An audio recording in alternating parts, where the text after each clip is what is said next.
Bonjour, je suis Claire-Agnès Guettin, je suis éditrice et fondatrice des éditions Contenta. Mon parcours en quelques mots, c'est d'abord des études d'économie, c'est de la formation professionnelle en économie, droit, management. C'est du conseil en tant qu'experte au comité d'entreprise, donc beaucoup d'analyse financière, d'analyse économique, d'analyse sociale. Et ça m'a amené à écrire mes premiers livres aux éditions Ellipse, qui sont de la vulgarisation de l'essentiel de l'analyse financière, l'essentiel de l'introduction à l'économie, l'essentiel de l'économie internationale, etc. Donc je découvre là, à partir de cette période-là, donc c'était il y a 10 ans, un peu plus, même c'était en 2011, je découvre le monde de l'édition, comment on fabrique un livre, comment ça se passe une fois qu'on a écrit le livre, comment ça se passe derrière. Et je me dis qu'il y a des choses à changer et à modifier. Mais entre deux, donc j'écris beaucoup d'articles, des centaines au sens propre, d'articles d'explication de comment on calcule la croissance, qu'est-ce que l'assurance vie, enfin des livres blancs, des articles pour des sites d'information économique. Et donc tout ça m'a amené, je vous le fais en version accélérée évidemment, ça m'a amené à être rédactrice en chef d'un média qui s'appelait Let's Go France, publié par PwC, qui valorisait tout ce qui se faisait de bien en France. C'était contre ce qu'on appelle le French bashing, un mot anglais, mais qui explique bien quand même ce que ça veut dire. Donc, contre en France, on ne peut pas produire, en France, on ne peut pas investir, en France, on ne peut pas embaucher, en France, on ne peut rien faire. Ce n'est pas vrai du tout.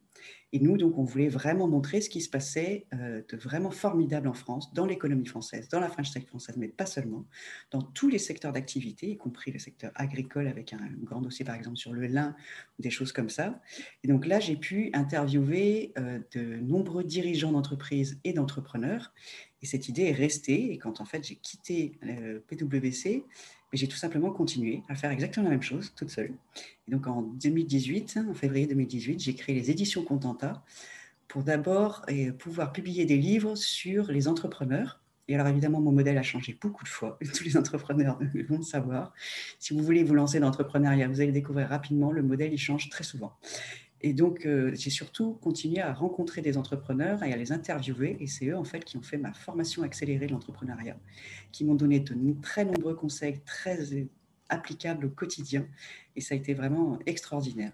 Et donc, les éditions Contenta, au fil des livres, se sont vraiment spécialisées dans une ligne éditoriale qui est très, très claire. C'est les entreprises responsables. Donc, le premier livre sur le sujet s'appelle « Une entreprise rentable et responsable, c'est possible », que j'ai écrit avec Benjamin Zimmer et donc que j'ai publié, qui est vraiment démontré que c'est possible et ce n'est pas parce qu'une entreprise va gagner en responsabilité qu'elle va perdre en rentabilité. Au contraire, c'est justement l'amélioration de sa responsabilité qui va lui permettre d'avoir une meilleure performance économique. Donc la performance économique va de pair avec la performance sociale et la performance environnementale. Et donc ça, c'était le début quand j'écrivais mes propres livres que je publiais. Maintenant, je publie des auteurs. Et le dernier livre que j'ai publié, et dont je suis d'ailleurs en train de faire la deuxième édition qui va sortir en mars, c'est 40 mots pour un numérique responsable de Frédéric Marchand, qui est donc, parce que ça vient d'une histoire que quand j'ai interviewé donc les personnes pour réaliser le livre « Une entreprise rentable et responsable, c'est possible », j'ai eu beaucoup, malheureusement beaucoup trop, de gens qui m'ont répondu « Ah, mais moi, la responsabilité, ça ne me concerne pas puisque je fais du numérique ». Et là, j'étais complètement ébahie.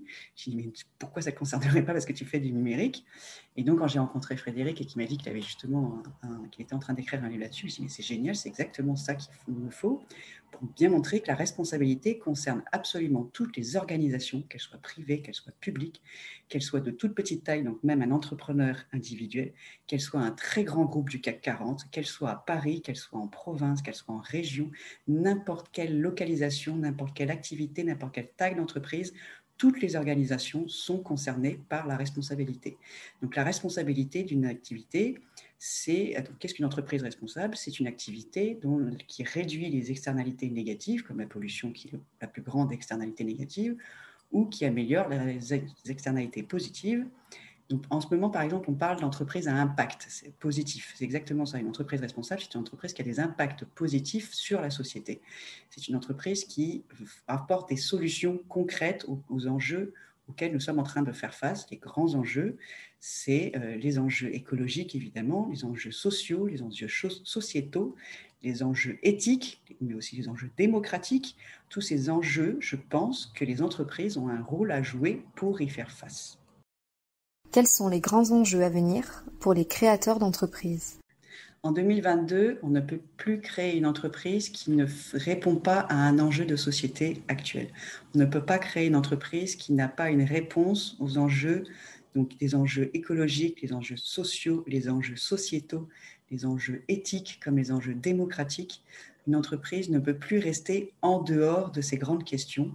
Quand on cherche, pour ceux qui sont en train de créer une entreprise, vous cherchez une activité, il me semble qu'une activité doit toujours avoir un impact positif et doit toujours être une réponse à l'un de ces enjeux.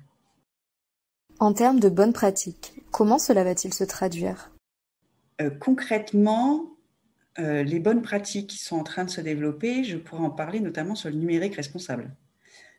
L'une des bonnes pratiques à ne pas oublier, en fait, c'est aussi le numérique. C'est-à-dire que le numérique est aussi à prendre en compte dans sa responsabilité. Alors, je vais prendre un exemple tout bête que donne Frédéric Marchand dans son livre 40 mots pour un numérique responsable. C'est les daltoniens, qui sont quand même 4% de la population. Et d'ailleurs, c'est un mal qui touche plus les hommes que les femmes. Si vous faites un graphique avec une seule couleur pour faire une augmentation, en fait, les daltoniens ne le verront pas. Donc, c'est tout bête, mais ça fait partie des petites choses comme ça qui vont vous permettre d'inclure tout le monde. Un numérique responsable, c'est un numérique qui est accessible à tous, donc y compris aux daltoniens, y compris à la personne qui n'est pas très à l'aise avec le numérique, et y compris à la personne qui a un vieil appareil. Donc, si vous avez, par exemple, des logiciels qui ne tournent que sur la dernière version de système d'exploitation, ce n'est pas inclusif. C'est toutes ces bonnes pratiques mises bout à bout qui vont vous permettre d'avoir un numérique qui est plus inclusif, plus large, plus accessible. Peux-tu nous raconter une anecdote professionnelle qui t'a marqué ? Alors, je vais vous raconter le déclic qui m'a vraiment dit « Allez, cette fois, tu crées ta maison d'édition ». Donc, j'étais aux éditions Ellipse en tant qu'autrice.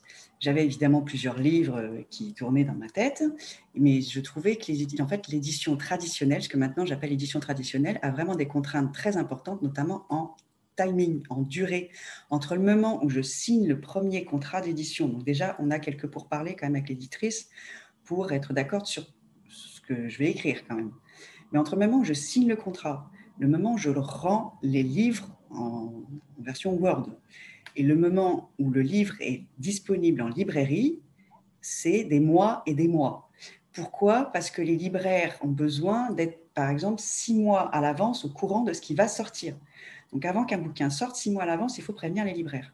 Donc, il y a deux déclics majeurs. Il y a un déclic technique, c'est l'histoire de l'impression à la demande. Quand j'ai compris comment fonctionnait l'impression à la demande, là, j'ai dit, il y a vraiment quelque chose à faire.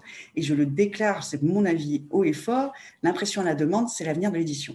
L'impression à la demande, c'est le livre n'est imprimé que s'il est commandé par le lecteur, parfois même payé par le lecteur. C'est-à-dire que pour les livres des éditions Contenta, vous pouvez aller dans n'importe quelle librairie physique, vous descendez dans n'importe quelle librairie dans votre quartier, vous demandez est-ce que je pourrais avoir le dernier livre de Frédéric Marchand aux éditions Contenta, il va le commander, parfois il va vous demander de le payer, donc le livre est payé à l'avance, et ça envoie un ordre d'impression à mon imprimerie qui va le renvoyer à votre libraire. Donc ça marche évidemment sur toutes les plateformes de vente de livres en e-commerce. Vous allez sur le site de n'importe quel libraire, vous commandez le livre et là, il va arriver directement chez vous. Et donc, il n'y a aucun stock, il n'y a pas il n'y a pas surtout, c'est la chose qui me fait le plus mal au cœur depuis que je suis toute petite, c'est de voir un livre partir au pilon. Parce qu'il faut savoir que quand des livres sont édités, publiés, vendus en librairie, s'ils ne sont pas achetés, ils repartent chez l'éditeur, ça c'est la loi, et l'éditeur peut ce qu'on appelle pilonner, c'est-à-dire les détruire. Alors il y a la nouvelle loi contre le gaspillage qui est arrivée, qui va quand même fortement réduire cette pratique, mais dans le principe, un livre qui n'est pas acheté, il va retourner dans le circuit, etc. Il va être recyclé, il va retourner dans le circuit, il y a quand même un timing à respecter avant qu'il soit donné aux associations, etc. Et donc l'impression à la demande résout ce principal problème. Il n'y a aucun gâchis, en fait, puisque n'est imprimé que les livres qui sont commandés. Donc déjà, découvrir que ça existait a été le premier déclic pour lancer les éditions Contenta. Et le deuxième déclic, c'est une personne qui s'appelle Jérôme Dumont, qui a écrit un livre formidable avec 2 autres personnes qui s'appelle La 25e heure, que j'ai rencontré dans une rencontre d'entrepreneurs, de start-upers que je faisais beaucoup à l'époque, et qui venait de sortir son livre, qui s'était plutôt très bien vendu quand même, Et puis on en parlait, et en fait j'admirais ce monsieur. Je disais, ah, c'est génial ce que vous avez fait. Enfin, je trouve que c'est très bien ce que vous avez fait. Et moi aussi, j'ai plein d'idées de bouquins comme ça. Et il m'a dit cette phrase magique qui tourne dans ma tête maintenant, c'était il y a 4 ans et demi, ça tourne toujours. Il m'a dit, mais un livre, c'est 2 PDF. C'est un PDF pour la couverture, un PDF pour l'intérieur. Il m'a dit, tu sais faire des PDF? Bah, tu sais faire des livres. Bon, alors, ce qu'il a oublié de préciser, c'est quand même que pour faire un PDF à l'intérieur, il faut faire la mise en page, patati patata, il faut se familiariser quand même avec InDesign. Pour faire la couverture, c'est pareil, ça, c'est pas en claquant des doigts, mais dans le principe, c'est exactement ça. En fait, quand j'ai compris, je le savais en fait, mais il l'a formalisé. Et là, quand je suis rentrée chez moi, je dis, il a raison. Et au pire, surtout, il se passe rien. Enfin, au pire, j'échoue. Et alors? Et en fait, et alors? Il ne se passe rien. La mer continue de monter, le soleil continue de briller quand il n'y a pas de nuages. Donc, donc je l'ai fait. Voilà. Et donc, je me suis formée à comment on fait une mise en page. Je me suis formée à comment on fait une couverture. Je me suis formée à toute la chaîne du livre, comment on détermine un prix, toute la partie légale, ISBN, la déclaration à la BNF, etc. Et puis, on le fait. Et puis, go. Et puis si ça ne marche pas, ben, c'est pas grave, en fait. Et puis, en fait, ben, j'ai continué. Et puis, alors, je vous dis tout de suite, le premier livre, il était moche. Il n'était pas très bien mis en page, il n'était pas très bien distribué. Parce que moi aussi, en fait, je me suis perfectionnée sur le chemin de la responsabilité, comme je le dis pour les autres entreprises. C'est-à-dire que moi, j'ai commencé donc toute petite, toute seule, dans mon coin, à faire des livres comme je pouvais, tout simplement. Après, j'ai perfectionné mon papier. Je me suis dit, mais non, il me faut du papier un peu plus écologique. J'ai aussi perfectionné mon imprimerie. Je ne voulais pas une imprimerie à l'autre bout du monde pour éviter évidemment les coûts de transport. Il me faut quand même une imprimerie avec du papier correct, une imprimerie qui respecte ses salariés, une imprimerie donc, qui les paye correctement. Et petit à petit, comme ça, il y a plein... Et là, donc évidemment, quand j'ai rencontré Frédéric Marchand, je suis aussi en train de perfectionner moi aussi mon numérique pour qu'il soit un peu plus responsable. Donc moi aussi, j'ai pris le chemin de la responsabilité pour devenir de plus en plus responsable. Mais la responsabilité, c'est un chemin, c'est un parcours. Personne et aucune entreprise ne peut déclarer « c'est bon, je suis responsable, c'est OK ». Non, non, personne ne peut dire ça. La responsabilité est un parcours sur lequel j'engage toutes les entreprises à aller, quelle que soit, donc je répète, leur activité, leur taille, et même moi, toute seule. Et donc après, il y a évidemment s'entourer des personnes qui vont dans le même sens, on est d'accord? Un dernier conseil à nous partager? Alors, le premier conseil que m'a donné un entrepreneur, l'un des premiers entrepreneurs que j'avais interviewé d'ailleurs, qui s'appelle David Guinard, qui est CEO de Photosol, qui est d'ailleurs aussi dans le livre Une entreprise rentable et responsable, c'est possible parce que si ça m'intéressait, c'était va voir ton avocat avant de créer ton entreprise. Et c'est exactement ce que j'ai fait. Quand j'ai imaginé les éditions Contenta, j'avais un modèle en tête. Je suis allée voir mon avocat, je suis allée lui dire ça, il m'a tout simplement répondu non. Il m'a dit non, ce n'est pas possible. Alors, il m'expliquait pourquoi, évidemment, quand même. Et en gros, il ne me suivait pas. Et le conseil de David, qui est vraiment ancré au profond de moi-même, c'est si ton avocat ne te suit pas, c'est qu'il y a un souci. Donc, assure-toi que ton avocat te suive dans l'activité que tu vas mener. Donc, ça, c'est le premier conseil. Le deuxième conseil, c'est toujours le même livre, La 25e heure, donc écrit par Jérôme Dumont et Guillaume Declercq et Baudine, qui est tout simple. Si une tâche te prend moins de 2 minutes, fais-la tout de suite. Alors, je sais que je ne suis pas du tout la seule à le dire. Alors, c'est pareil, c'est tout bête, mais j'y pense tout le temps maintenant. Quand on fait tous des to-do, on fait tous des choses. Si ça te prend 2 minutes, arrête de l'écrire et fais-le avant même de l'écrire sur ta to-do. Et il y a aussi une chose qui a révolutionné ma façon de travailler, c'est la programmation des mails. Donc avant, il fallait utiliser d'ailleurs une petite extension sur le navigateur pour pouvoir le faire. Maintenant, la plus grande société de gestion de mail, on va dire, pour ne pas donner son nom, mais je crois que tout le monde voit très bien de quoi je parle, a enfin, c'est pas trop tôt d'ailleurs, ajouté la fonctionnalité de pouvoir programmer les mails. Et programmer les mails, moi, ça m'a sauvé la vie en fait.